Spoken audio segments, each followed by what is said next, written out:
I cannot believe it has already been a year, not only since I have bought this car, but also since this car has broken down. Tomorrow marks the 1 year anniversary of when I was driving the car and it completely left me stranded, which is actually pretty funny enough. What's going on, everyone? Welcome back to the channel. If you guys are new here, do me a huge favor, go down and subscribe. Today I'm going to be doing a 1 full year and a bit thoughts review of owning a 1990 Mazda Miata. This car was basically stock when I bought it. It had coilovers and that was pretty much it. It wasn't in the best shape interior wise, exterior wise. The paint had been done at some point, but it's still extremely scratched up. This car did not come with this hardtop.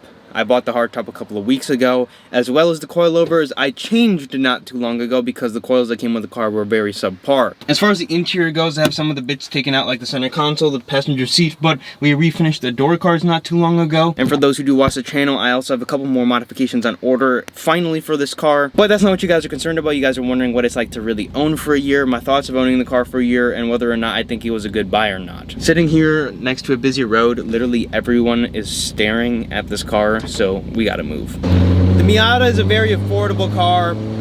They have significantly rose in price since the COVID pandemic market, whatnot, but it's a convertible, two-door roadster that doesn't have a whole lot of power, but is a whole lot of fun on back roads like this right here.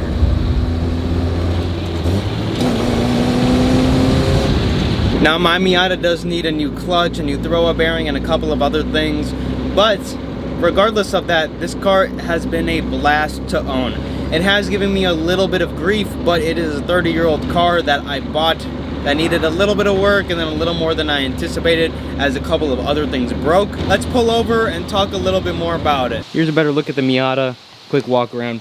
Hardtop, BC Racing coilover, stock wheels for now. I have a set of wheels sitting on the side which should be installed very soon. Waiting for tire in the mail right now. But exterior wise, it's very much just complete OEM. Literally nothing has been done to it. Like I said, it looks like this car has been painted because Miatas didn't come with clear coat.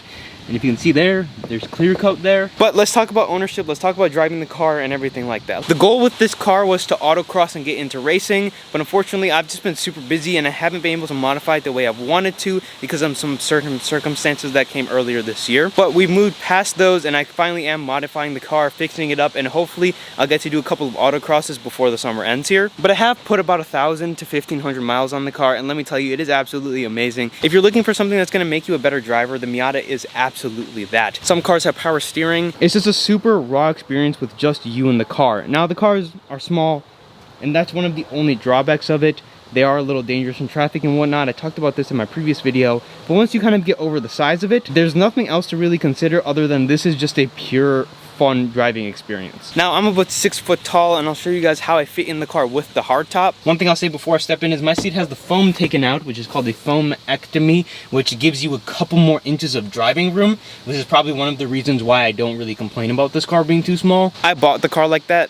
I have bucket seats on order. So taking a seat inside, you guys can see that I have enough room to fit in the car extremely comfortably and to wear a helmet. And that's with the hardtop. With the soft top, it's just a little less room. Steering wheel clearance is the main thing.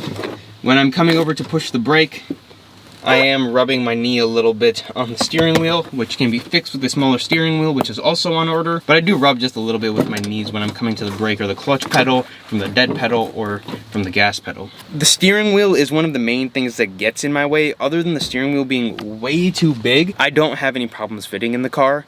And even with the steering wheel being massive, I still fit pretty easily. I've driven Miatas without the foamectomy done to the seats, and I still fit pretty much just the same. I just have a little bit less head clearance, but the knee clearance is still almost identical. As far as how much I've spent on the car, not including mods, but on things that I've needed to do to the car, an oil change with a diff oil change that I did myself cost me $60, and then I had to take it to a shop because it broke down and I didn't know what was wrong with the car and I wanted to get it back on the road. I was extremely busy last summer, but also I tried working on it and I just didn't know what happened to the car. The fuel pump stopped priming, the starter stopped working, and it ended up being a crankshaft position sensor, which ran me about $300 or $400. Altogether, about $500 in parts and a little bit of labor with the car. If I did it myself, I would be like $200 into the car for the year. But it's also going to cost me $300-400, maybe $500 to do the clutch, throw bearing, and flywheel. It's about $500 for all of those, maybe just a little bit less, but I'm going to do it myself. I also have a brake job coming soon because the brakes are running out. As well as that, I also have a new fuel pump in the car, which was about $100 as well. I also have a new fuel pump relay in the car, which was $90, but now I just have a spare one because the old one works. I'm also going to have to do a belt service in the car because the belt was squealing when I bought it. Hasn't done it ever since because the bolt is tightened down. The bolt is about $25 and belts are about $15. Altogether, $500-600 worth of parts coming to this car pretty soon in terms of maintenance goes. The big one is the clutch and throw bearing though. You gotta keep in mind it's a 30-year-old car with 120,000 miles on it, so it's going to need a couple of things before it's perfect again. And I'm completely okay with that, and I bought it to learn to work on cars better because I've been working on motorcycles, and my newer cars don't have smaller issues come up while these cars do, and also these cars are super hard to work on. Not only is it easy to work on and a good learning experience, but it's also fairly cheap to work on, as well as that things don't really break too often. The only things that are really going wrong are consumables and things that need to be replaced in the car. Overall, these cars don't really have that many big issues. As long as you buy a clean one and maintain it correctly, you're going to be fine. If you buy one that's clapped out, it's gonna have issues and it's probably gonna turn into a money pit.